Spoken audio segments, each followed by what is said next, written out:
I'm Gloria Cohn, and this is City Hall in Focus. Today, Jay Walter is here. He's the Director of Public Works for the City of San Carlos. Jay, the City of San Carlos is a member of the National League of Cities. What is that? Well, that's an organization that's nationwide, and they basically look out for the interests of cities all over the country, advocating and looking for opportunities. And you bring that up because it's important to know that they're looking out for municipalities, but there's something specific you want to talk about as it relates to homeowners and sewer lines that come into the house, right? That's right. The National League of Cities has partnered with a company called Utility Service Partners, and what they're offering to residents of the city is a warranty program for sewer lines, water lines, and in-home plumbing lines that can help pay for some very costly repairs. So what you're saying is that homeowners are responsible for these lines that come into our house. We're responsible for maintaining them, repairing them? That's right. In the city of San Carlos, the sewer lines and the water lines are the property owner's responsibility.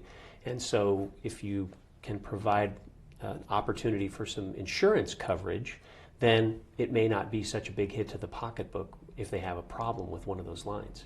Well, I don't know if you know the answer to this, but I'm just wondering how many people are aware of that. Well, nobody at this point in time that we're aware of, because property owners will have a problem with their sewer line or their water line. They'll call for help and realize that they have a huge out-of-pocket expense they've got to take care of. So Utility Services Partner is the name of the firm? That's right. And this is like an insurance policy for homeowners. It is. And it's, as far as we can tell, a very affordable insurance policy to take care of those repairs. How do we get involved with this program as homeowners? Well, the city has chosen to participate with the National League of Cities and partner with Utility Service Partners. And what's going to happen is there's going to be a letter that'll go out to residents. It'll inform them of the program, what the options are, what the costs are, and how they can sign up. And how will you let the homeowners know then? Well, that's the letter that'll come directly from Utility Service Partners. Okay, so it's not going to be junk mail, right? So No. we need to watch out for that as we get those letters. That's right. And it will have a city seal, and it'll be signed by a city official as well as Utility Service Partners, so residents can be comforted in the fact that this is a city-sanctioned program, although it's not funded by the city. All right. So then the unfortunate thing happens. My sewer line breaks. What's the first thing I need to do? Well, if you're a covered homeowner, then Utility Service Partners provides a phone number that you can call 24 hours a day, 7 days a week, 365 days a year, weekends and holidays, and they will put you in touch with a local plumbing contractor who will be on scene within a couple of hours. They'll assess the problem, and then they'll make the repair. How much will this cost? Well, the options now range from about $6 to $9 per month, and that's giving the homeowner a choice. They can look to enroll with the sewer line, water line, or in-home plumbing repairs altogether, or only one of them if they choose. And the range of coverage, it could be as much as about $8,500 for the type of repair that may be needed. If we opt into this program, and let me ask, can we opt in anytime? You can opt in any time after the program becomes available. All right. When we opt into this program and I pay the $6 to $9 a month, whatever it is, something happens, they come out, there will be no additional cost to the homeowner? That's right. No deductibles, no out-of-pocket expense. Now there are limits on what the coverages are, and that's clearly specified in the information that's provided to the homeowner. But they base it on what the typical repair cost would be. Now, if it's something very complex, then there might be some additional cost to a homeowner. But generally, it'll be covered by what they're providing. Do you know how many lines are coming into any particular home or the average home? Well, every home has a water line and a sewer line that enter the house along the property from the street. And then every home also has water lines and plumbing lines inside the house, upstairs, downstairs, and throughout. So the ones specifically from the outside inside is what the USP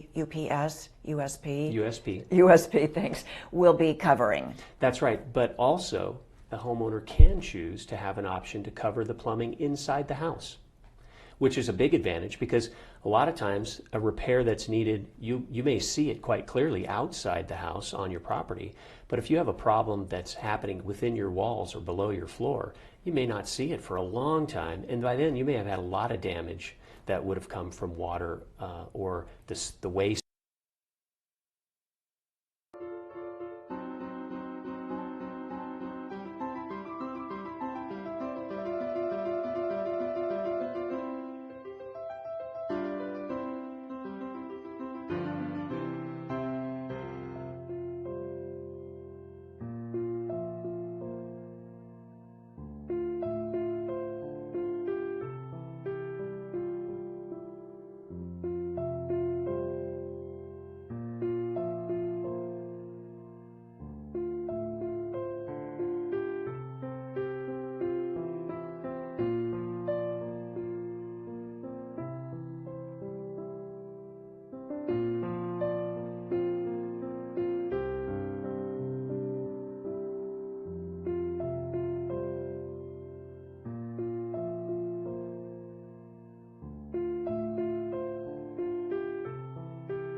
January 11th, 2021, City Council Successor Agency to the Redevelopment Agency Housing Authority regular meeting. Would you all please stand and join me in the Pledge of Allegiance? I pledge allegiance to the flag of the United States of America and to the republic for which it stands, one nation, under God, indivisible, with liberty and justice for all. Thank you. Are there any changes to the order of the agenda this evening? Nothing from staff this evening, Madam Mayor. Thank you. Anything from council? None for me. All right. So hearing none, I just have a few opening remarks and then we'll move to public comment. So I just wanted to share with you that I join the vast majority of Americans in condemning the events of January 6th and offer my condolences to the families of the victims. The lies that incited the terrorists threatened and still threaten the foundation of our democracy. But our system stood strong as so many of our representatives acted honorably and courageously. We will recover from these heinous acts. Justice will be served, lessons will be learned, and the peaceful transition of power will provide an opportunity to join together in the continued pursuit of our more perfect union. Thank you. All right, at this time, I'd like to move us to agenda item 4, public comment.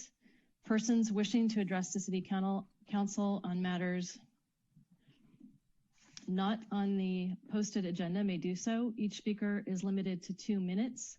If the item you are speaking on is not listed on the agenda, please be advised that the City Council may briefly respond to statements made or questions posed as allowed under the Brown Act, Government Code Section 54954.2. The City Council's general policy is to refer items to staff for attention or have a matter placed on a future City Council agenda for a more comprehensive action or report and formal public discussion and input at that time. Crystal, do we have anybody wishing to speak this evening? Yes, it looks like we do have one speaker. Sonia Elks, you should be able to unmute yourself at this time.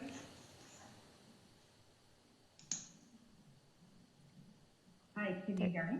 Yes, we can. Yes, thank you, Sonia. Excellent. Good evening. This is Sonia, resident of San Carlos, bike pedestrian safety, sustainable transportation advocate. I wanted to give an update to let you know what we're working on right now. Sustainable transportation advocates are working with Safe Routes to School heavily, partly to get the sidewalks fixed between Arroyo School and Burton Park on the north side of Arroyo so that scooters, strollers, wheelchairs, etc. can get through more safely. We're also working to create a GoFundMe account in our community to raise funds for a modular pump track, which is a ride-on track that all ages, stages, abilities, and wheel types can use. It encourages active transportation among students, and most importantly, it helps facilitate safe routes to school educational programming. And finally, we are asking, sustainable transportation advocates are asking City Council to put youth recreation facilities high on your priority list when you meet Thursday for your annual organizational retreat. We may not be able to open our schools fully yet, but we can open our streets, for example, to better accommodate youth, family, exercise.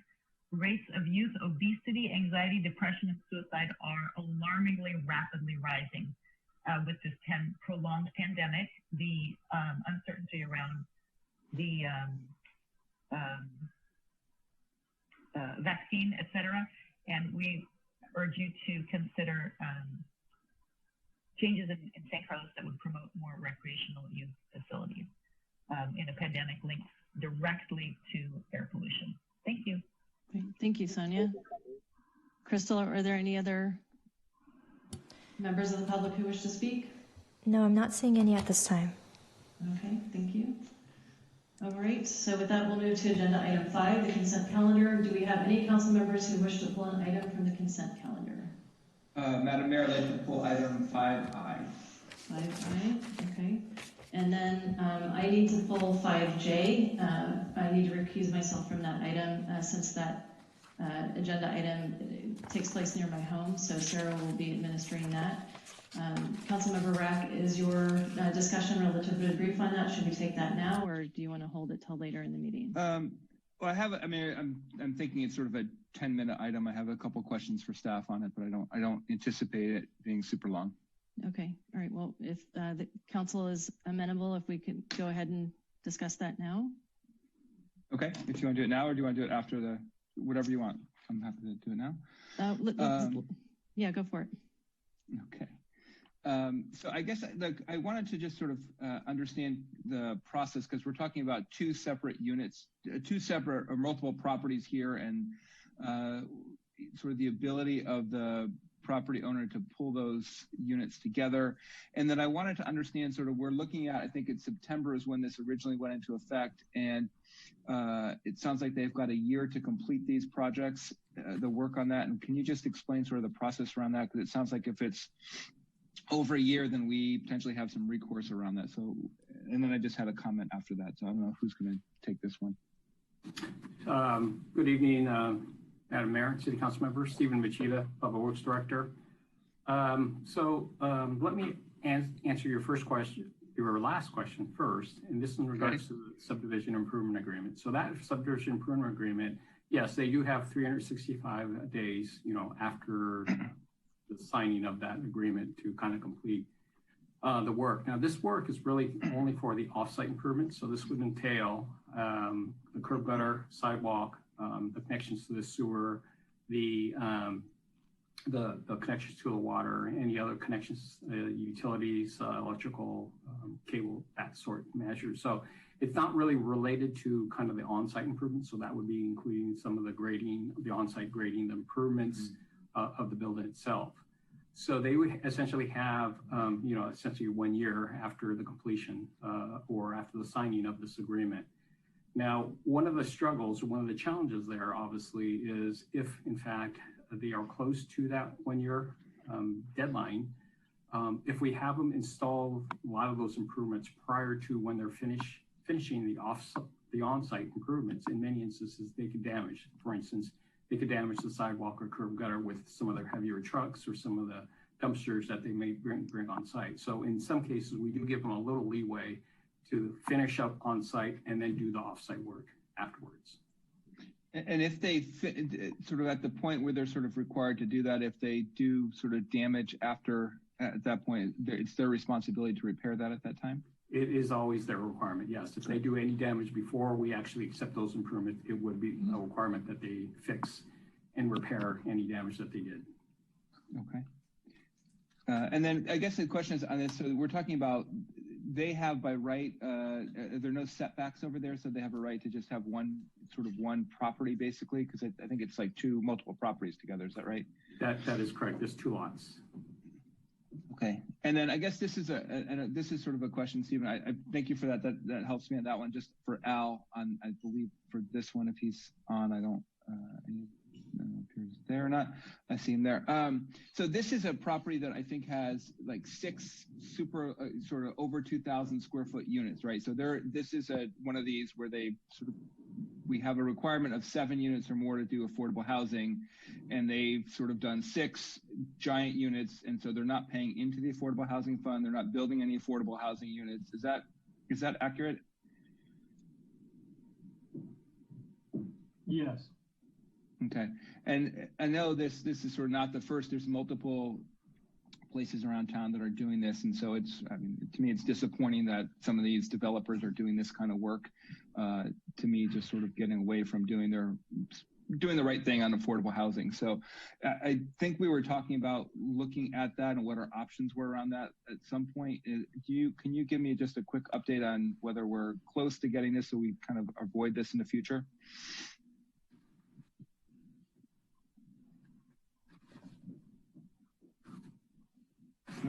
Yes, so yes, you're right, Councilmember Rack, that we intend to bring forward a new below market rate ordinance for the city. And so in the new year, one of the first steps that we would like to do is, we had an economic analysis performed on our current BMR ordinance. And before I continue, please forgive me if my internet connection is a little spotty right now. But So we did an economic analysis on the current VMR ordinance, and what we'd like to do is talk to the housing subcommittee once that committee is established by the mayor. Talk to the housing subcommittee, go over the analysis and data that we have, and once we've done that, and the committee is okay with that information, or maybe needs to look at some adjustments or provide some guidance, then we would be ready to go to the planning commission and the city council. So I think that we could probably move this forward in the early spring and get it here to the city council in the early spring, hopefully. Great. Thank you, Al. I appreciate that. Madam Mayor, that's all I had. I'm happy to move this item if that's the case, if you'd like to, or if you want to. Yeah. Seems like we have to do it separately now at this point, right? Yes. Yes. Okay. So, Greg, what's the order on this? Do we take this one and then the rest of the items, or could you guide us here? You would want to take this item separately because the other one you're going to recuse yourself on the consent calendar. Okay, so I'll entertain a motion for item. I move item 5I, adopt a resolution approving the final map for the 1040-1052 Laurel Street Development Assessors parcel numbers APN 051-347-090 and 051-347-100, and authorizing the city manager to execute the subdivision improvement agreement. I'll second. Okay. Crystal, can you call the roll? Councilmember Collins? Yes. Councilmember Dugan? Yes. Vice Mayor Parma-Lohan? I'm sorry, Vice Mayor McDowell? Yes. Habit. Councilmember Rack? Yes. And Mayor Parma-Lohan? Yes. Thank you. All right, so procedurally, Greg, we didn't. Then the rest of the consent calendar, now I understand what your question was. Yes, okay, so I'll entertain the rest a motion. Of the consent calendar. Okay, so if I could take a motion on items A through H and K and L. I'll move to approve City Council consent calendar items A through H and K and L. Second. Crystal, can you call the roll, please? Councilmember Rack? Yes. Councilmember Collins? Yes. Councilmember Dugan? Yes. Vice Mayor McDowell? Yes. And Mayor Parma-Lohan? Yes. All right, at this time, I'm going to recuse myself from the next item, and Vice Mayor McDowell will administer this. Thank you. Okay, so moving forward, I will entertain a motion for item J on the consent calendar. I move to adopt item 5J, adopt a resolution appropriating $180,000 from the wastewater fund 0006 to the 2020 on-call sewer replacement project C1702, authorizing the city manager to execute an amendment to the public project agreement with C2R Engineering Inc. and authorizing the expenditure of a contingency not to exceed the project budget. I'll second that. Okay. Any discussion on this item? Seeing none, Crystal, could you please call the roll? Okay, Vice Mayor McDowell? Yes. Councilmember Collins? Yes. Councilmember Rack? Yes. And Councilmember Dugan? Yes. Okay. Motion passes.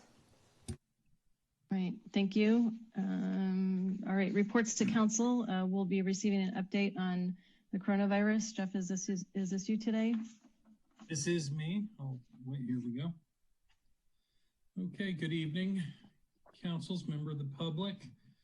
Our COVID report this evening shouldn't contain really too many changes from the report we had in December, as our status has remained unchanged as a county, and it's still, health experts are still expecting to see kind of a surge continuing related to the Christmas and New Year holidays, as much as we saw after the Thanksgiving holiday. So as of December 17th, San Mateo County is under a regional stay-at-home order. All San Mateo County individuals are currently ordered to stay home except for permitted work, local shopping, or other permitted errands.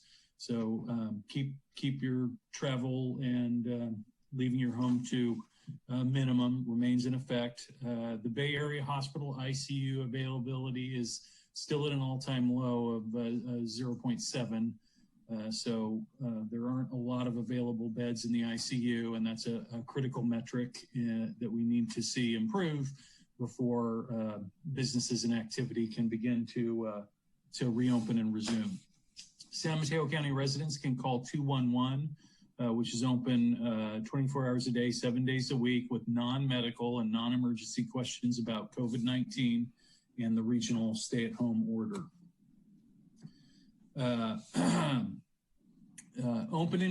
Things that are open with safety precautions, critical infrastructure with remote option is not possible. Schools, non-urgent medical and dental care, child care, and pre-K. Open with modifications, restaurants offering only takeout or delivery. There is no outdoor or indoor dining at this point. Outdoor recreational facilities are open with proper signage and precautions and modification. Retail and grocery stores at reduced capacity, hotels and lodging, outdoor places of worship and political expression continue with modification.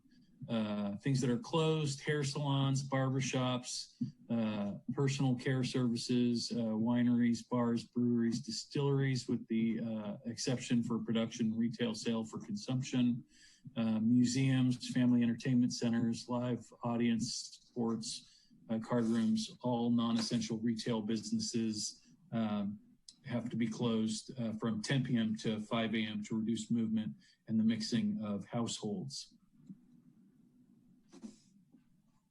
The 600 block remains open to traffic to accommodate local shopping, takeout, and the regional stay-at-home order. I can't actually read what that says. We're gonna have to make a modification here. The 600 block of Laurel Street is now open to traffic 7 days a week, and the Sunday closures will resume once the order is lifted. We really appreciate the cooperation that we're getting from our community to wear masks and practice physical distancing when visiting the downtown and our parks and other points of destination, retail outlets and whatnot in San Carlos. We seem to have a very high rate of compliance, not a lot of issues or calls related to folks not wearing masks in situations where they are required. So we really appreciate that. I think we're all very familiar with the trials and tribulations of the mask, but continuing to pull together as a community to do the right thing for ourselves, our family, and the most vulnerable members of our community and population is really a testament to the character and nature of San Carlos residents and our community in general. So on behalf of the city staff and the city council, we just want to thank you all for your continued cooperation as we hopefully start to see some light at the end of the tunnel here. There are free COVID-19 testing available for San Mateo County residents and workers. Testing for COVID-19 is one way to help slow the spread and receive early care and protect others. Free testing is available for both adults and children ages 5 and older. The locations are at the San Mateo County Event Center, in Daly City, and others listed on the website, which is listed below on this slide, which is www.smcgov.org/testing to make an appointment.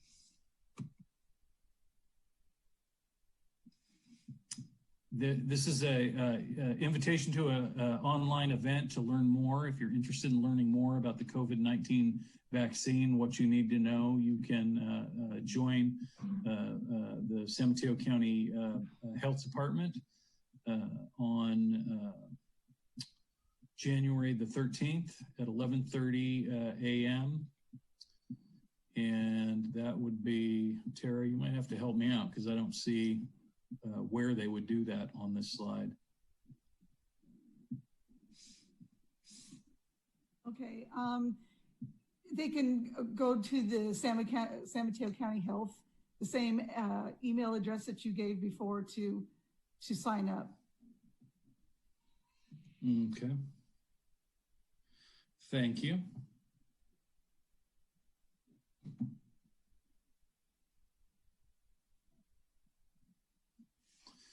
The U.S. Small Business Administration, SBA, reopened the Paycheck Protection Program loan portal today and issued new guidance. The program is open for new borrowers and certain existing PPP borrowers. For more information or assistance for small businesses, you can visit one of these two websites here, sba.gov/PPP or treasury.gov/CARES. And finally, I'd be happy to try to answer any questions that the council might have. Jeff, if you don't mind, Nicole is going to provide more information on the event happening this Wednesday on the 13th, how to sign up for that. Okay, she says what I had indicated was correct. You don't want to do the /testing, just go to San Mateo County gov.org. You don't need to do the testing /, and that will tell you where you need to go to sign up. Sorry about that. Thanks. Thank you. Great, thank you. I think at this point we take public comment. Correct, Greg? That's kind of been our tradition, or do we go to council questions? Yes, there's an opportunity for public comment, it looks like. Great, thank you. Crystal, is anybody interested in making a public comment? No, I don't see any tonight. All right, thank you. Adam? Mayor, I had two questions. One, in terms of mask compliance, Jeff, I know there's been some good mask compliance, but I've noticed maybe with some of the construction workers, maybe sort of less than ideal compliance. Is there a way that we can sort of reinforce that, or sort of just get something around to sort of remind people about mask compliance in those situations? Yeah, we can ask our building department to send a letter out to work sites reminding folks of the requirements. That would be great. Thanks. And then my second question is, I don't know if we've thought about this, but I've noticed that some of the other communities are having sort of, once a week or an occasional day where they're hosting COVID testing. I think Burlingame's doing it, Hillsborough, some other ones. Is that something that we have thought about, or something we can look into for our residents to have an opportunity to maybe have a mobile testing site here once a week or once every couple of weeks? I'll ask Tara to make sure that that's passed on to the county. I think we have indicated in the past that we'd be willing to take a look if they felt like there was a need in our area to do that. That we'd be willing to coordinate. So we'll just make sure that that information is passed on to the county. Okay, thank you. Councilmember Collins. Thank you, Madam Mayor. I just had a couple questions. Jeff, I thought I heard on the county elected call last week something about the event center no longer being available for testing. Did I mishear that? I've not heard that. I'll ask Tara if she heard anything in one of the recent calls. I did not hear that, Ron. I understand they're going to be doing both vaccines and testing at the site. Okay, no, that's good. I was concerned that I had maybe misheard it, but I wanted to clarify that.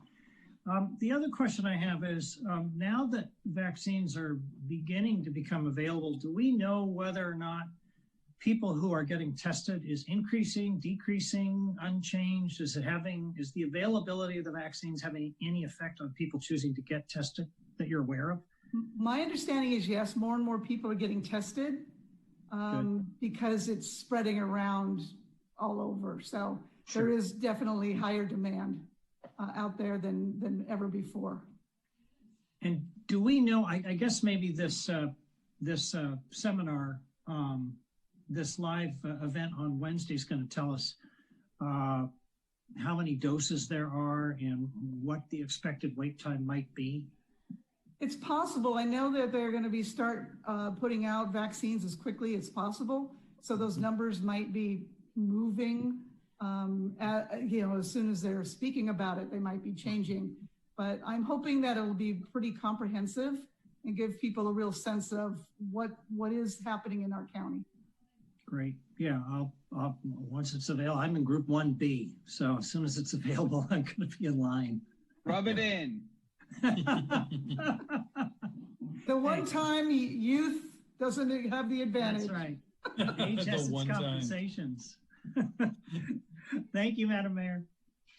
All right, thank you. Any other questions from council? All right, thank you very much. All right, okay, thank you.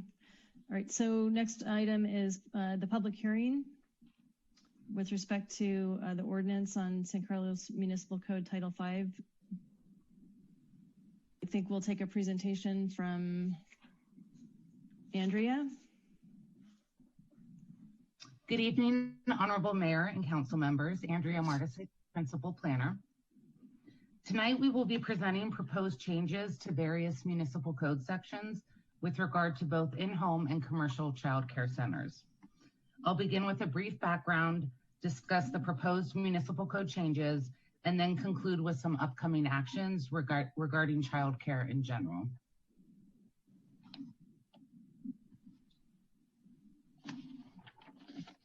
I wanted to start with an understanding of what the need is for childcare within the city. This is information that you probably remember from past presentations, which outlines it's an analysis of supply and demand for childcare within San Carlos. Now, this data is from October 2019. Based on this analysis, at the time, there was a need for 1,167 preschool spaces and 247 infant spaces. At the time, there were 810 spaces for childcare, which resulted in a shortage of about 600 spaces. As you'll notice, the study was done over a year ago, so we do not yet have data on the most current numbers, but based on information we've received from the county, we're anticipating an updated countywide needs assessment in fiscal year 21-22. There are two types of childcare categories. The first are in-home facilities, of which there were 19 in San Carlos. They're not shown on this map because we're not allowed to publicize their location. The ones that are on the map are the 19 commercial childcare centers, which include daycare centers, school-age daycare centers, which are the centers that are located at the various public schools, as well as infant centers. I would like to discuss a brief timeline of how we've arrived at the proposed changes this evening. In late 2017, Council heard from community stakeholders that access to childcare was increasingly a concern for a variety of reasons. At that time, Council directed city staff to explore options to address the issue. Staff retained EPS, a consultant, to assist with establishing preliminary options and strategies to increase childcare facilities within the city. In 2019, Council reprioritized childcare and directed staff to continue studying the topic. Staff met with key stakeholders. These included the school district, which identified a surplus of land, but a shortage of cash, but noted that they were open to potential opportunities for partnerships. Staff also met with San Mateo County, who indicated they could work collaboratively with the city to provide insight into efforts undertaken by other local agencies and to assist with any linkages among stakeholders, among providers. Throughout this process, the City Council Subcommittee has also met several times with staff, and in July 2020, the City Council approved an expedited review process for childcare. Most recently, on December 20th of this past year, the Planning Commission recommended approval of changes to the municipal code regarding childcare. And those are the ones I will be going through this evening.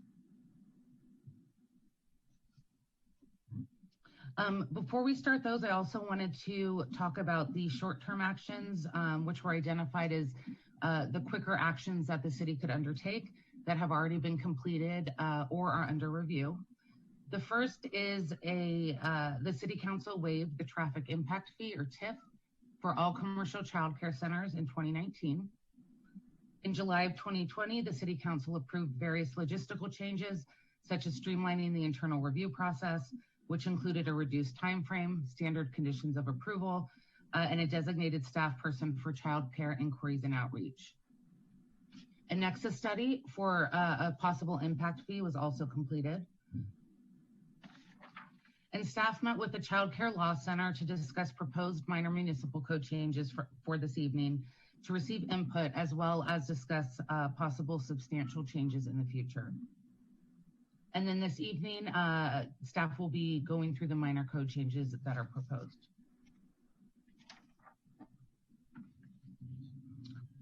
Now I'd like to provide a brief overview of the municipal code changes that are proposed this evening. There are essentially two categories of changes.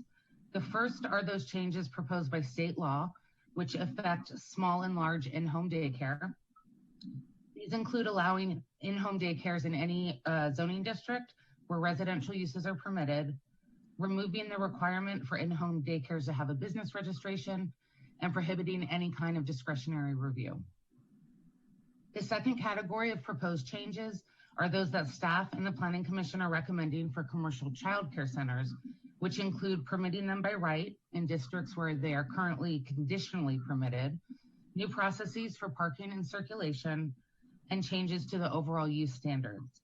And I will be going through each category of these changes.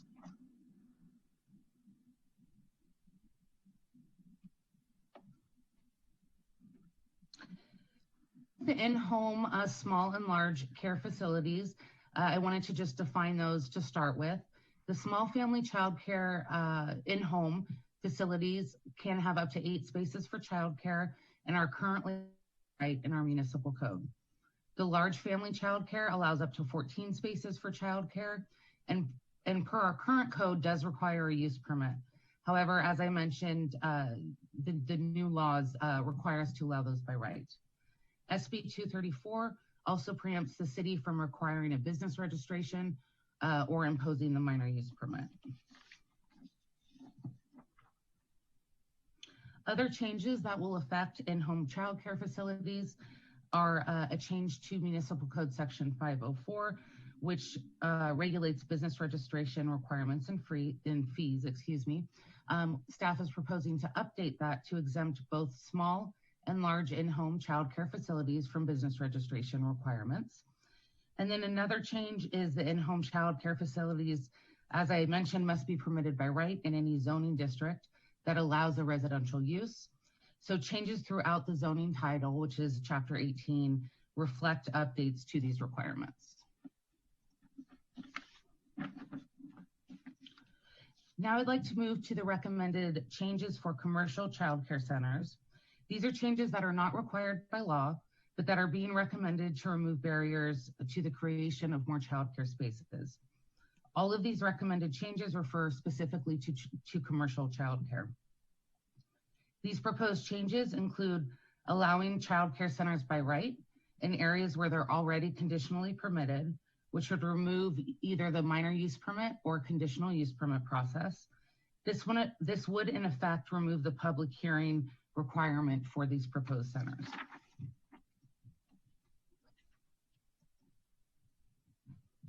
Another group of proposed changes for commercial child care centers has to do with use standards. Chapter 18.23 of the Municipal Code outlines specific use standards for a variety of uses within the cities. One of the uses that has additional standards by which it must abide is commercial child care. Staff is proposing several changes to these standards. The first includes removing the requirement for outdoor space, as this is already regulated by the state. The second is to allow the allowable hours of operation from 6 a.m. to 10 p.m. every day, with additional hours permitted upon approval of a minor use permit. Staff is also proposing a new process for a parking exception, as well as the ability of the community development director to refer circulation issues to the zoning administrator in the form of a minor use permit requirement. However, under these new guidelines, if a commercial daycare center met these requirements as outlined in the use standards, and there were no concerns with circulation, the daycare center could be approved at staff level. On December 21st, 2020, the Planning Commission adopted Resolution 2020-05, recommending the City Council adopt an ordinance updating several sections of the zoning title of the Municipal Code to help increase the number of child care facilities and spaces within the city. I did want to note the Planning Commission did not make a recommendation on Chapter 5 of the Municipal Code, which is the business registration section, as their authority to recommend changes to the code is limited to the zoning title.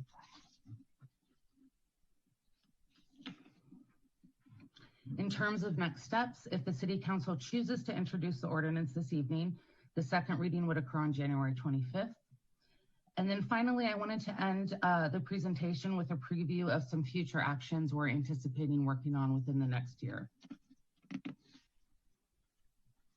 terms of potential future items, we're anticipating returning with several items, which include studying the possibility of allowing commercial child care centers in zoning districts where it's not currently allowed, such as the GCI, or General Commercial Industrial District. Studying the feasibility of an impact fee based on the Nexus study that has already been completed. Waiving fees for applications and reevaluating waiving of the transportation impact fee. Proposal of a general plan policy, and then of course development agreements as they come through, and also as part of the East Side Vision Plan that is underway.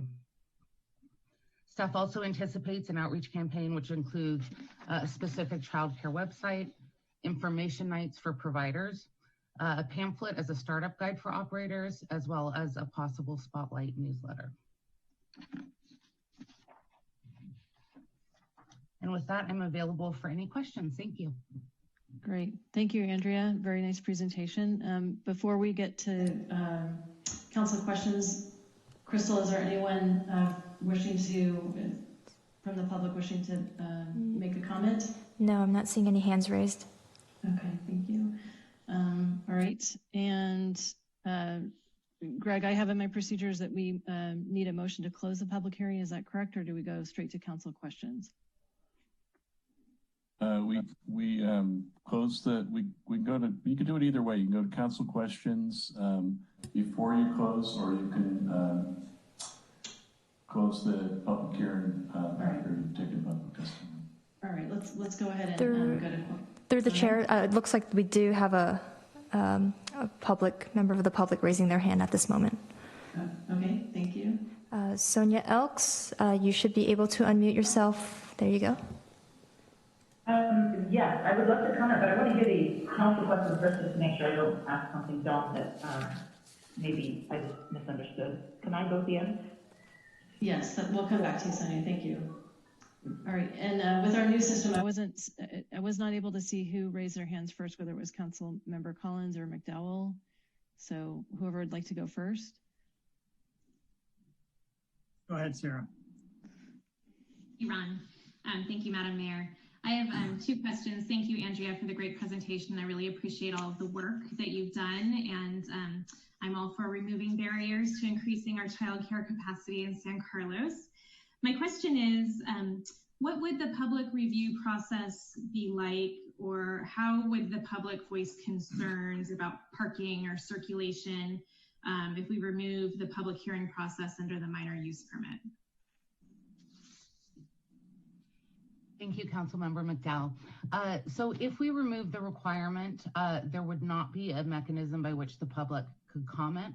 However, staff would be requiring review of both a parking plan and circulation plan. And so if there were any concerns with that, staff would refer the item to the zoning administrator, which is a public hearing, and then the public would have the opportunity to comment on it. Okay, very good, thank you. My second question is, I see that we're amending the hours of operation for daycare centers, or we're not considering amending the hours for family home childcare providers? That's correct. And the reason for that is that the city now has really no regulations over in-home providers in terms of their hours of operation. They're completely regulated by the state. So we would not be able to limit them or not limit them even if we wanted to. Okay, I understand. Perfect. Thank you. And then I just had one comment. If we could, after our vote tonight, could we notice the child care providers in town just to let them know that, these changes have been made? Is there kind of a communication outreach component? Absolutely. We have a list of the providers we're aware of and can definitely notice them. One of the bigger challenges with in-home daycare is now that we cannot require a business registration, there might be some that we're not aware of.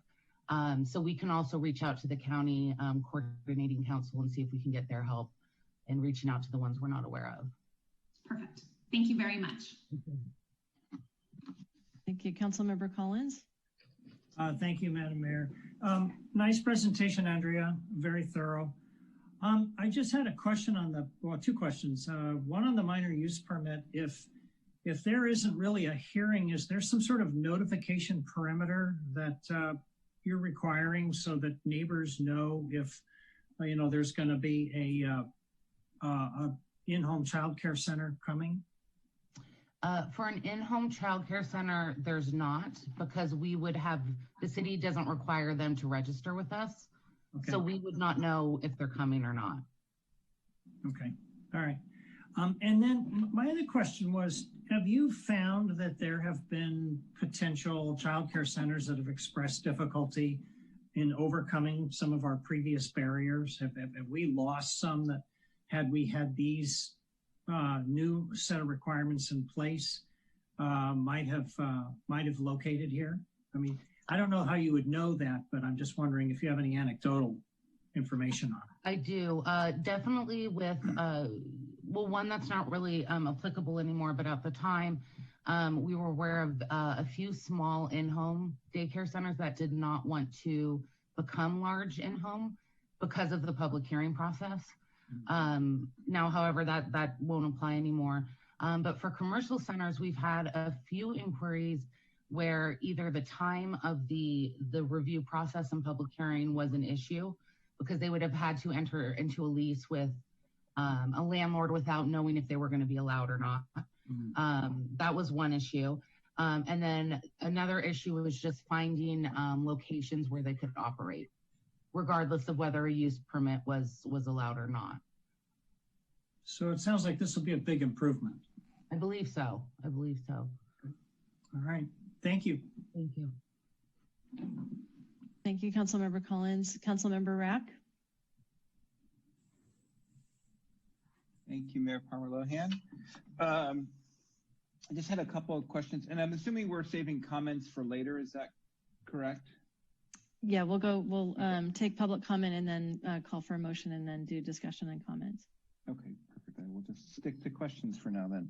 So, Andrea, thanks for the great presentation. Can you tell me, so I know in the hours you mentioned that we have no control over the in-home. Do you know what the hours are that are permitted by the state? I do not. That's something I can definitely find out and get back to you on.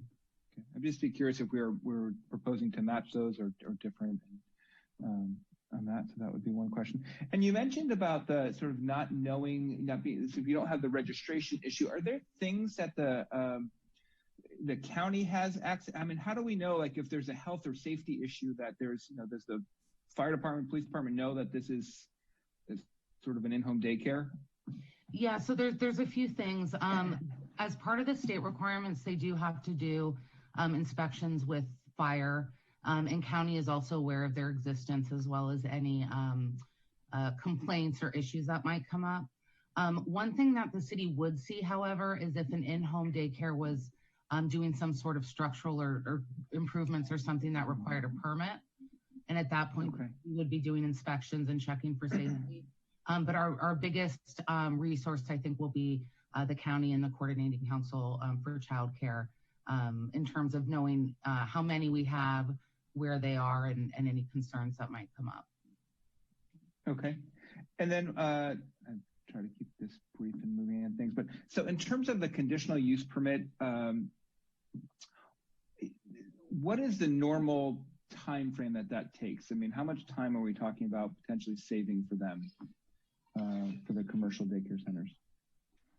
So for conditional, minor use permit or conditional use permit, I would say at least 3 months would probably be the quickest. With public hearings, we route the applications to all the reviewing departments. We review their plans, and of course, there could be changes and need to reroute them. We have the noticing to the public, 10 days ahead, and then also publishing in the paper. So all of that, steps out the hearing date itself quite a bit. Okay. And in terms of those conditional use permits, I forget where we are on fees around that. Did we waive the fees for conditional use permit, or currently, like right now, if they went through the process, is there a fee associated with that? There is. So the fee for use permits are about $3,300 up to $7,000, just depending on what kind of use permit it is. We did previously discuss the idea of waiving fees, but still going through the process. And what was discussed was grouping that together with the discussion on the traffic impact fee, and deciding whether, the city council would like to waive fees, and if so, are there certain conditions they'd like to attach to that, such as, reserved childcare spaces or spaces for lower income families. So the discussion on the waiver of fees was deferred until we come back with, get direction on coming back with that and the TIF. Okay. And my last question quickly I will ask is, in terms of so if we implement this, I mean, we could, as part of the ordinance, or we can just request that staff come back in a year just to give us an update on whether, it's had an impact and whether we want to sort of review again at that point. Yes. Great. Okay. That's all I have. Thank you, Mayor. All right. Thank you, Councilmember Rack. Councilmember Dugan? Yeah, thank you. Hi, Andrea. Hi. Yeah, just a question. So very striking, 604 slots of childcare were short as of 2019. Anecdotally aware, there's a lot of COVID impacts going on in childcare right now. Is there any study underway? Do we have any collection of data right now, maybe county level, to indicate where we might be at now? No, we don't. And we did reach out to them to try to find out if they have any additional information or when we'll be receiving it. And they said they're planning on updating the supply and demand analysis in the next fiscal year. Okay, so at some point this year, we'll see an update to that current shortage level? Right, and we probably, next time we come back with something else childcare related, we probably could see if they have any anecdotal information that we could pass on about what they're seeing as well. Okay, yeah, I would just be very interested. Anything, we can learn ahead of time, because we're coming in with a major shortage, and it's probably not any better, right? So, and do we know, have we lost, like I saw the 19 and 19 census of current facilities. Have we lost any in the past 9 months or so? Not that I'm aware of, other than ones that are, temporarily closed because of COVID. I did speak with the owner of the newest commercial daycare center, which is, I believe it's on the 1600 block of Laurel, so South Laurel. And it was a few months ago, and he was having he said the thing that would help him most is the city being able to get his name and, contact information out there as a resource, because COVID was wreaking havoc on his business at the time, understandably so. Yeah. Yeah, I can understand. Okay. So that was news to me, that we make a distinction between small and large family home. That is, hadn't bumped into that before. What drives that? Is that just an application process, and it's traditionally been more complicated to get registered as a large family, or is that actually based on like square footage of the residence or something like that? It's based on the number of children. So 8 children or less would be considered a small, and up to 14 children would be considered a large.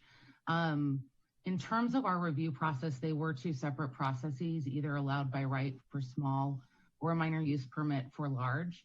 And we found that the ones that did go through the minor use permit process had a pretty difficult time because of neighbor concerns with parking and noise. And I think that was recognized at the state level as well, which is why they kind of took it out of city's hands to be able to regulate that. So as of now, the main distinction is the amount of children that they're allowed to have. Okay, so is there any reason, I mean, if anyone's starting a daycare center in a home, they should just say they're large to allow them to grow. Is that correct? Or is there... Yeah, the one thing that could be difficult is there's an outdoor space requirement, which is regulated by the state. And so you have to provide, I believe it's 75 square feet per child. So you'd have to have that much space in order to be a large. And I believe you also need to have more employees as well. I see. Okay, so they still have to think through that. Got it. And and I noticed it sounds like as you went through this, there are some remaining opportunities we can continue to explore. You know, personally, I like, you know, I don't see any reason why we couldn't have childcare in our GCI district personally. And it sounds like you guys want to study that a bit more, but were there any particular reasons why we didn't bring all those items forward tonight? Just more studies required, or what was delaying us on that? Yeah, so we've been basically splitting the childcare initiatives or ideas into kind of two categories of short-term versus long-term. And the idea of allowing childcare centers in other zoning districts, we felt was a pretty significant change that would require additional study. One of the things that need to be considered is the idea of children being what are called sensitive receptors. So meaning, you know, as an elderly are also considered a sensitive receptor, which basically means that a use that has children shouldn't be near an industrial site, for example, because of pollution and things like that. So knowing that some of these GCI sites, for example, are near industrial, it's something that we would want to study pretty comprehensively to make sure everyone's comfortable with the locations and what's allowed there. And so that's one of the main reasons that we decided to kind of save it for the larger conversation. Yeah, I got it. We certainly want to take a good look at that, but you know, there's certainly plenty of areas over there with that zoning that I think it would work. So yeah. Okay, that's all I had. Thank you. Thank you, Councilmember Dugan. Crystal, any members of the public wishing to speak? Is Sonia still with us? Yes, looks like she is ready to speak now. Sonia, you should be able to unmute. There you go. Yes, thank you, Crystal.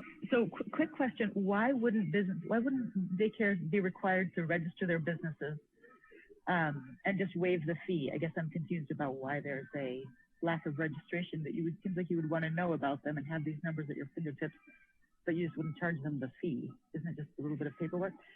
And then the second is a comment, and this is just when you mentioned, Andrew, when you mentioned more permanent, longer-term childcare vision type things. I just wanted to put out there that I think one of the big things, having 4 kids, one of the big things that would have made an enormous difference for me is some kind of public-private partnership, large childcare center that allowed kind of a more temporary, a parent to drop off, a parent in crisis, a parent who has something come up, a parent who is exhausted and just needs to go somewhere and nap. More like a, you know, where this share economy idea of the childcare providers, the people who want to be childcare providers in our community, but maybe aren't ready to commit to like 24/7 of, well, not 24/7, but like nonstop availability. When you have responsibility for 8 children, they can't be sick and they can't, nothing bad can happen because they have to be there. I just think there might be a way long-term to think about a childcare facility, that public-private partnership that then is a little bit more flexible and people sign up and they're staffed by nurses, staffed by, you know, people in the community who want to help, who want to be around children, who are, you know, background checked, et cetera. And then there's this availability to the community for this. You don't have to have a childcare daycare provider for every day of the week. Sometimes it's just 2 days a week, and sometimes it's different days of the week. And sometimes you just need to spend time with one child because he really needs it, and or you're exhausted in the baby. So anyway, some kind of flexibility, larger scale, where we kind of bring all these people together who want to do this, but it's a lot to commit to a childcare in your home idea. So those are my 2 comments. Thank you. Great. Thank you, Sonia. Appreciate that. So it sounds like Sonia is providing us with some suggestions on what type of programming that we might offer. And then Andrea, it sounds as if she also had a question with respect to the regulations. So could you address that at this time? Sure. So the mechanism by which we review zoning clearances and decide if a business is allowed and or is even located within the city is through that business registration process. The new state law has basically prohibited cities from requiring anything from childcare providers. So we wouldn't have a way officially to track it. I can do some more research and see if there's a way that we could, make note of them. But my understanding is that we're not allowed to really even ask. But I can definitely look into that a little bit more and see if there's some other mechanism so we can track them. Great. Thank you, Andrea. All right. Any other members of the public wishing to address the council, Crystal? No, I'm not seeing any hands. All right. Thank you. All right. At this time, I'll entertain a motion to close the public hearing. I'll move to close the public hearing. I'll second. Second. All right. Sarah, you can have it. Well, it's very clear that my colleagues share my belief that this is a very important issue for us to address based on the engagement and previous conversations. So I'm glad that we're discussing this tonight. So with that, I guess we now need to move to a motion so we can open up comment and discussion. Is that? Looks like I have a motion and a second to close the public hearing, so I'll need to do the roll call for that. I'm like, nope. See, I'm so excited. I'm move right ahead. No problem. All right, so if you could do roll call, please. Okay. Councilmember Collins? Yes. Vice Mayor Palmer-Lohan? Vice Mayor McDowell? Have it. Vice Mayor McDowell? Yes. Thank you. Councilmember Dugan? Yes. Councilmember Rack? Yes. And Mayor Palmer-Lohan? Yes. Thank you. All right. Okay. I'm sorry, Greg. Now the motion. All right. Now I'll entertain a motion. I move to introduce ordinance number 1568. 1568, an ordinance of the City Council of the City of San Carlos, amending San Carlos Municipal Code Title 5, Business Taxes, Licenses, and Registrations, and Title 18, Zoning Ordinance, to update specific sections pertaining to regulations relating to child care facilities and to comply with state law requirements. Second. Thank you. So comments, discussion from members of council? Oh, yeah.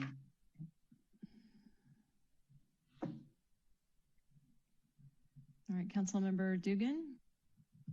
Yeah, sure. I'll just say I'm glad we're taking these steps this evening. Childcare is critical in San Carlos. We have a significant shortage.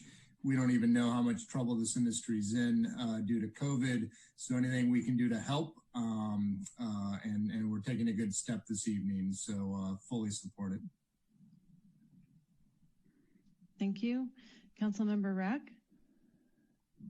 Thank you, Mayor Palmer-Lohan. I guess just a point of clarification on this too. So I guess I had a couple of sort of comments and sort of concerns about sort of what we were doing. And so, but it sounds like we're sort of past that point since we've already made the motion. Is that right? We can't change the ordinance right now or make recommendations to staff?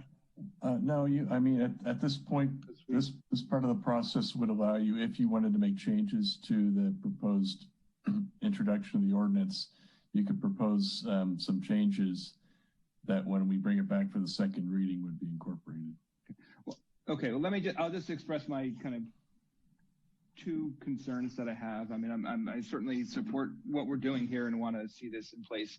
I guess I'd like to understand a little bit more before approving the hours about how that matches up with the state and understand. I guess I'm a little concerned that we're sort of allowing, hours till 10 p.m. at night.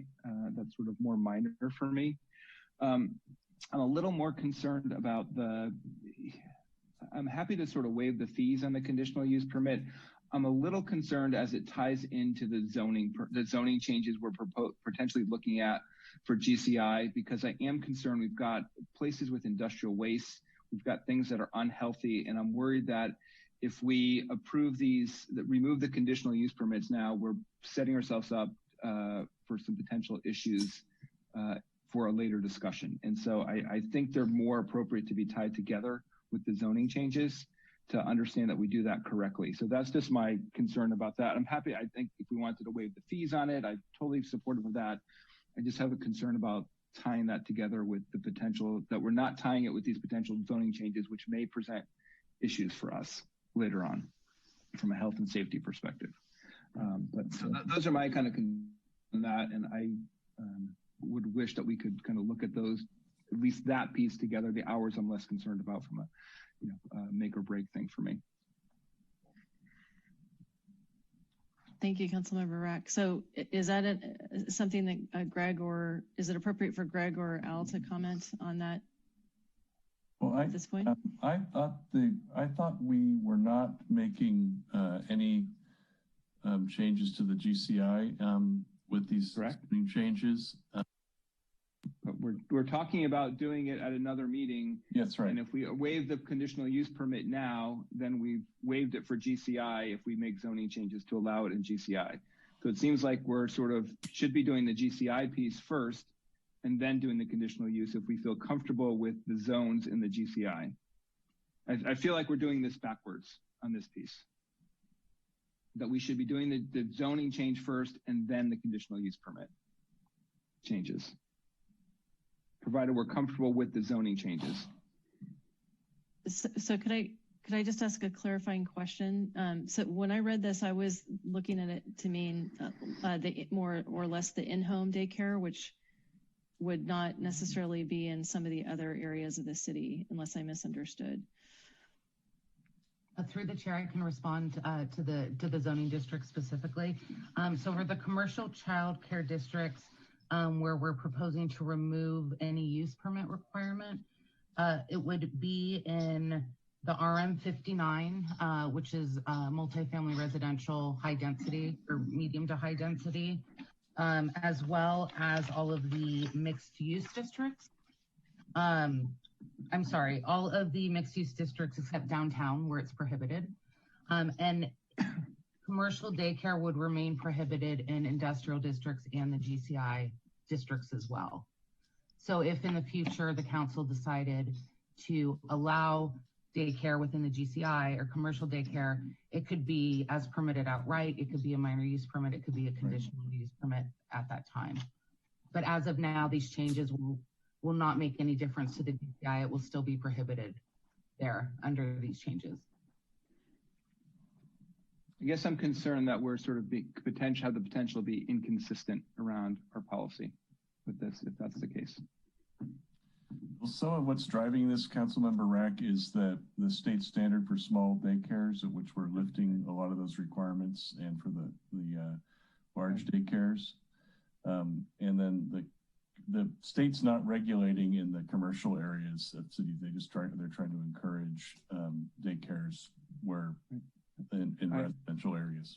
I understand that. I'm not questioning the state. The state is done by right, so we're not doing anything other than approving what the state, aligning our current ordinances with and code with state laws. I think what I'm talking about, the only changes we're talking about with regard to conditional use that I'm concerned about is on the commercial side, because we're not going to put in-home daycare in a commercial facility area in a GCI area because there's not homes there.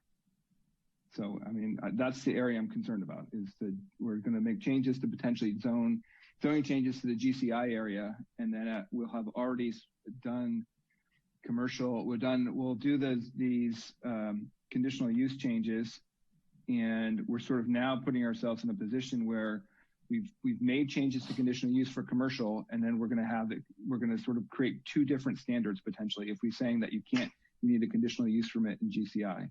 So I don't know that we're really helping matters until we can kind of study that issue. I just think we're sort of putting the cart before the horse on the conditional use permits for commercial facilities.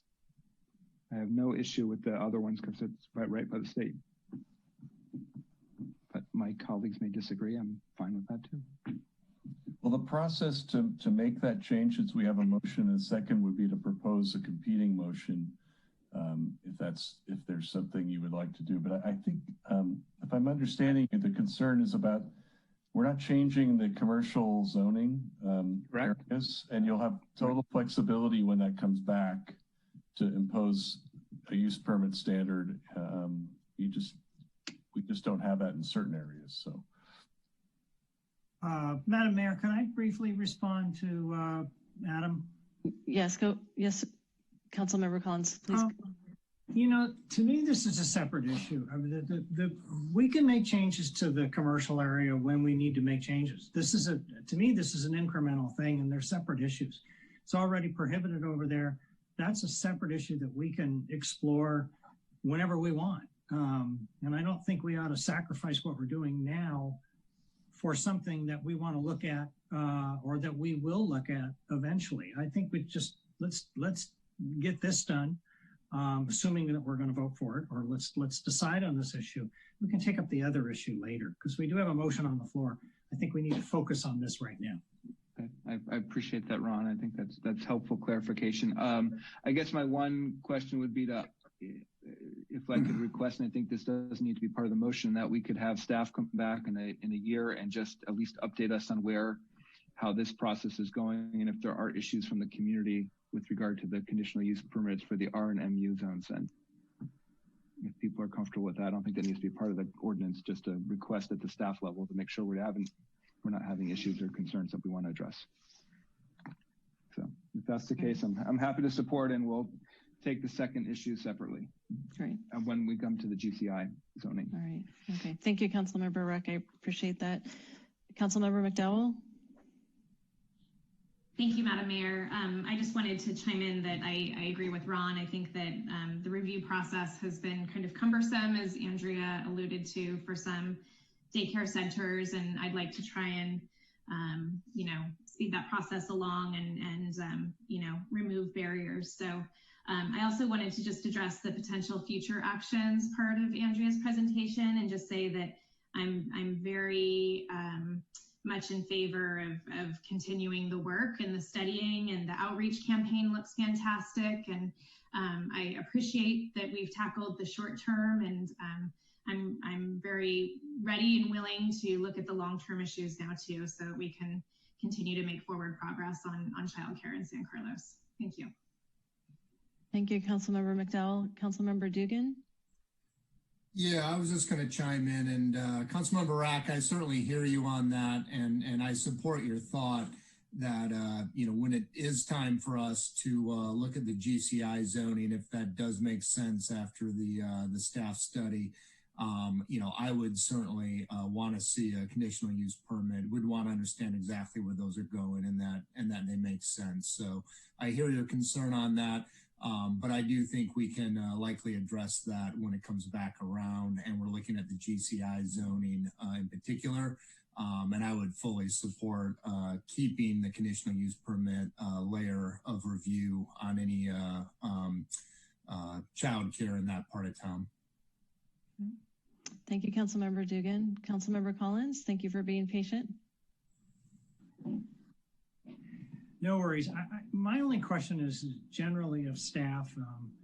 I think this is fairly well thought out, but my only question is are there any parts of it that, whether it's Andrea or Jeff or Val, feel free to respond, any parts of it that concern you? Are we leaving ourselves open for some issue down the road, some challenge that maybe, we haven't thought of that you might have thought of? That's my only issue here is, is there something that we may be doing that might be hard to undo down the road?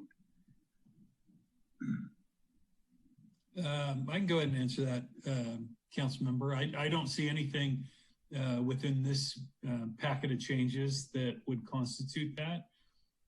Potentially in some of the other things that we're looking at, that might be the case, but that's exactly the reason why we're gonna, really study those issues to make sure that the council's fully aware of, any unintended consequences or how all the various pieces will fit together, and we can, make informed choices moving forward with the rest of the agenda. All right, thank you. And with that, I'm happy to support it. All right, thank you, Councilmember Collins. So it doesn't look like there's any additional hands up. So from my perspective, I, again, just want to thank everybody for bringing this to the fore and having these discussions. I think to Councilmember Dugan's earlier point, the pandemic has definitely shown a bright light on the brittle infrastructure and lack of available quality childcare. Unfortunately, this reality has disproportionately impacted women, and especially women of color. The Business Insider reports that 2.1 million fewer women were working last month than there were in February, right before the pandemic. So I'm absolutely in favor of making adjustments to sections of our municipal code to help working parents. I'm aligned with the time savings associated with removing the minor use permits and coming into compliance with state requirements on outdoor space, as well as extending the hours of the daycare simply because people work at all different times of day, and if we can provide them with additional support to the tune of additional 2 hours a day, I'm very comfortable with that. I'm also open to making sure that any future adjustments that we make sense. So with that, I will be supporting this effort as we move forward this evening. All right, so Crystal, can you take the roll call, please? Happy to. Vice Mayor McDowell? Yes. Councilmember Dugan? Yes. Councilmember Rack? Yes. Councilmember Collins? Yes. And Mayor Parmer-Lohan? Yes. All right, thank you. All right, how are you doing on time? So it's 8:15. So new business, we've got consideration of introducing an ordinance adding chapter 2.36030 electronic filing system to the San Carlos Municipal Code, approving electronic and paper methods of filing campaign finance disclosure statements. And it looks like we'll be taking a presentation from City Clerk Crystal Mui this evening. Yes, good evening, Mayor Parmer-Lohan and council members. Crystal Mui, your City Clerk. I'm pleased to present this item to you tonight. My office has been working on implementing a system to accept electronic filings of Fair Political Practices Commission documents, such as the Statement of Economic Interest, as well as campaign statements for disclosing contributions to local candidates and ballot measure campaign committees. Electronic filing makes it easier for our officials to comply with reporting obligations and also provides the public with the information in a more accessible and consistent format.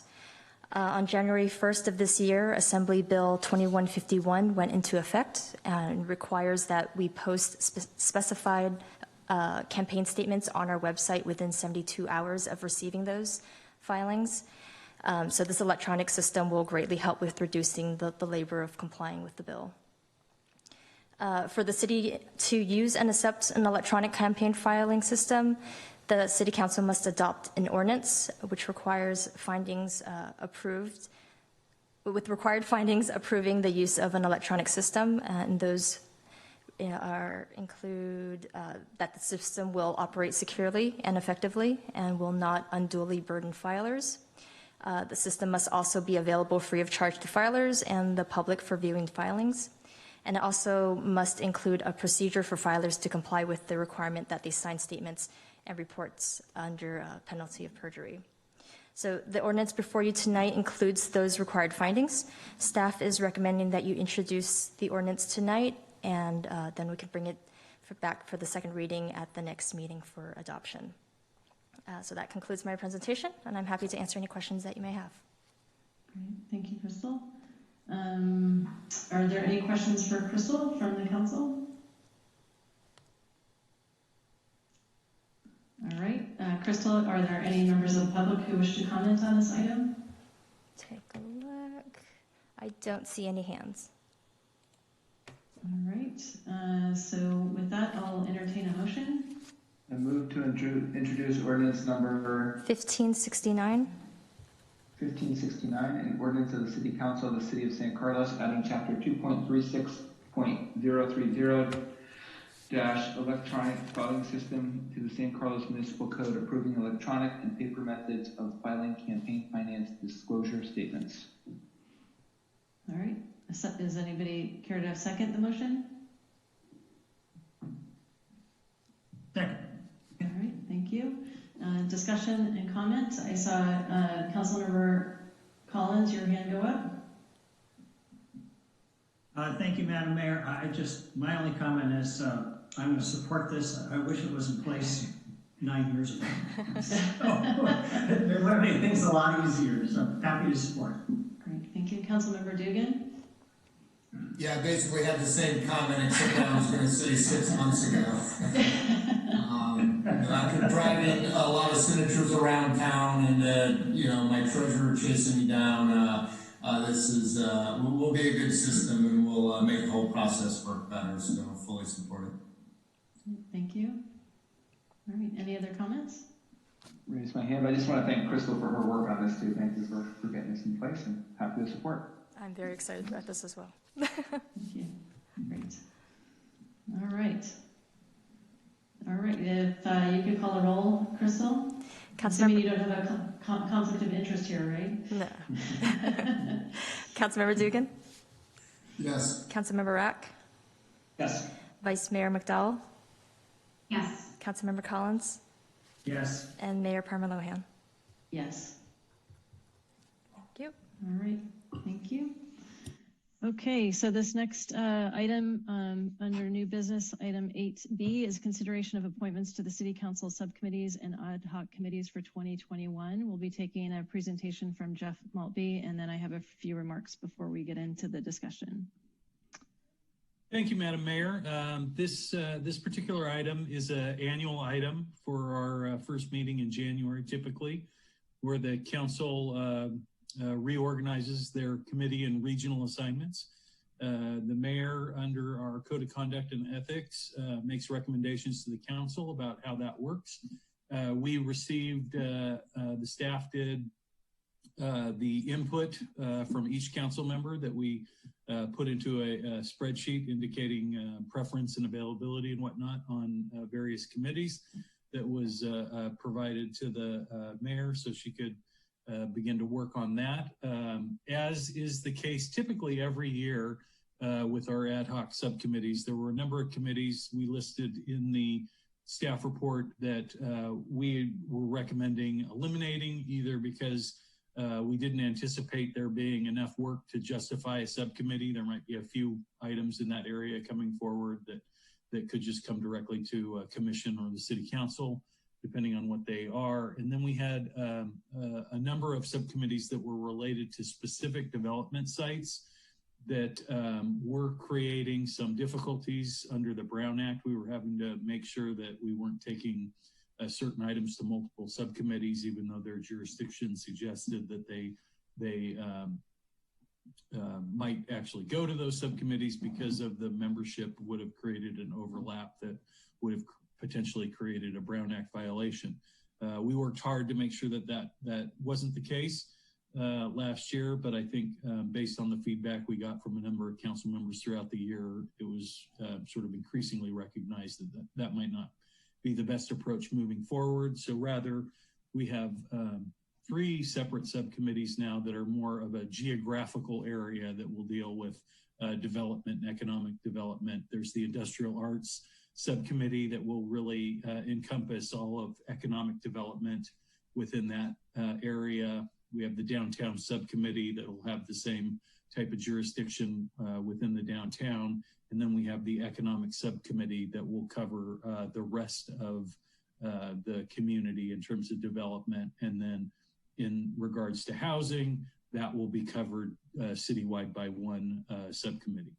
So those are the major changes to the subcommittee format for the coming year that we've been recommending. We provided that information to the mayor, who concurred in her recommendation, and then she took the feedback and the current assignments and current vacancies and sort of ran that through her own philosophy, which I'll hand it back to the mayor to speak to you a little bit about how she arrived at the recommendations she did in terms of committee assignments. Great. All right. Thank you, Jeff. So first off, I want to thank everybody for your willingness to step up and into these important regional and council committee roles. It's a testament to your care and concern for not only San Carlos, but the broader community. As you can imagine, working through these assignments is very complex as there are many variables. I work closely with staff, taking your committee preferences into consideration, in addition to leveraging experience with said assignment, trying to determine and ensure that there was a balanced workload with respect to not only the lead and alternate positions, but also the nature of the assignment, as well as distribution of collaboration among council members. And then finally, my goal was to optimize your satisfaction and minimize your dissatisfaction with the assignments. So with that, in a few minutes, I'll find out how we did. So at this point, if there's anybody who wishes to make public comment on this item, Crystal? I don't see any hands raised from the public. Okay, all right. So with that, Councilmember Collins, it looks like you have a question. You're on mute. I don't have a question. I have a comment. Do you want me to wait until we vote on it? Let's see if there's any, well, let's maybe take questions first. Councilmember Rack, did you have a question? I'm just going to make my comment, which is I'm just glad that John gets to experience the airport noise roundtable. It's important committee for him to sort of get his feet wet. So thank you, Madam Mayor, for making that wise decision. All right, Councilmember Dugan. Yeah, sure. I'll just chime in. Happy to pick that up. I will say I think that was at the very, very bottom of my list, but on a whole, I'm not disappointed. What a thankless job, Madam Mayor. At least from my perspective, several of my high priorities were well represented, which has exceeded my expectation as the new guy here. So I'm generally satisfied, and I don't mind showing up at the airport round table for 1 year. All right. The requirement is 2 years, so you got to wait till the next election. Duly noted. All right. All right. Well, with that, I'll entertain a motion. Madam Mayor, I'll move to approve the mayor's recommended addition and elimination of proposed appointments for city council members to select boards, committee, and authorities. Second. All right, thank you. Discussion or comments? Councilmember Collins? Yeah, the only comment that I wanted to make was I thank staff, and as you're probably maybe your first official executive action decision as mayor, I am, at least from where I sit, I think you hit a home run. So great work. Thank you. Councilmember Rack? I just wanted to echo Councilmember Collins' remarks and thank both staff and you, Mayor Parmer-Lohan, for a nice job. Thank you. Councilmember McDowell? Thank you. I too wanted to just echo the gratitude to staff and to you, Madam Mayor. I wanted to say that I like the new organized system of subcommittees. I think it makes a lot of sense, and it certainly clarifies our areas of responsibility. So great work with that too. Thank you. Great, thank you. All right, and I'd also like to thank staff. I know a lot of hours went into this, and really appreciate the time and attention to this important work. All right, I think with that, we can take a roll call. Crystal? Okay. Councilmember Collins? Yes. Vice Mayor McDowell? Yes. Councilmember Rack? Yes. Councilmember Dugan? Yes. And Mayor Parmer-Lohan? Yes. All right, well, I just want to let you all know I had 3 pencils sharpened ready to take notes on this matrix, so I'll just save those for another day. All right, with that, we'll move to council communications and announcements. Council communications and announcements are brief items from members of the City Council regarding upcoming events in the committee and correspondence that they have received. They are informational in nature and no action will be taken on these items at this meeting. So with that, council members' reports on subcommittees, regional boards, commissions, and committees. Anybody wish to speak? I just had one question, Mayor. So previously, I think we had done the council sort of the committee meetings earlier in the meeting. Is it your intention to, and I don't care, just is this sort of the process moving forward, or is this just sort of a change for this meeting? And just more of a question of clarification. I am flexible in terms of how we want to do it. If there's a preference that we bring them up earlier in the meeting, that's fine with me. Is there? I don't have a strong opinion on it. It's more of, I think occasionally there's something that sort of when more of the public is listening, there might be something that we might want to say earlier on. So if it makes sense to have a slot, but I'm flexible and I'm happy to sort of follow your lead on this. Yes. All right. Councilmember Collins. Yeah, yes, Madam Mayor, that's what I was going to say. Exactly what Adam said, that I don't have a strong feeling. I leave it to your discretion. Okay. All right. So I think I'm flexible as well. I'm sorry. It looks like somebody else was going to speak. So maybe it's just some feedback. So we can look at that. I'll talk to Jeff and as we move forward on agenda setting to keep that in mind. Perhaps just because it was a little bit quiet time of the year with the holidays, it made sense to move it towards the back. But as we get more into our regular scheduled programming, we can bring that up earlier in the agenda. Okay, so the only thing I wanted to report out was at the Council of Cities, there were a number of appointments made again, for regional bodies. I'm just going to highlight a few and to let you all know that for the Association of Bay Area Government appointed seats, Giselle Hale, Vice Mayor of Redwood City, and Carlos Romero, Mayor of East Palo Alto, were appointed to those seats. Vice Mayor of East Palo Alto, Ruben Abrica, was appointed to the Domestic Violence Council, and Jeff G., council member of Redwood City, has been appointed to Samtrans and Caltrain board. So those are just a few that I wanted to highlight. And I see Councilmember Dugan has his hand up. Yeah, as the brand new member of the Housing Subcommittee, I just wanted to call out that San Carlos Housing 2040, which is our city's initiative on beginning the process of updating our housing element of our general plan. It kicked off late last year. Planning staff has been working very hard on this and is inviting broad community outreach.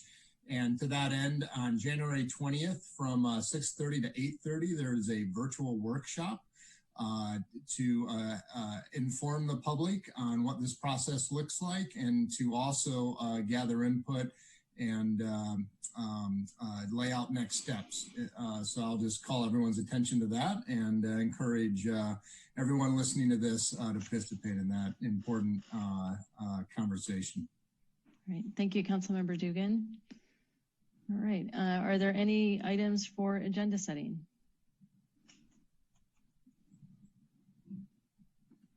None from me. All right. I just wanted to raise a topic for us to consider.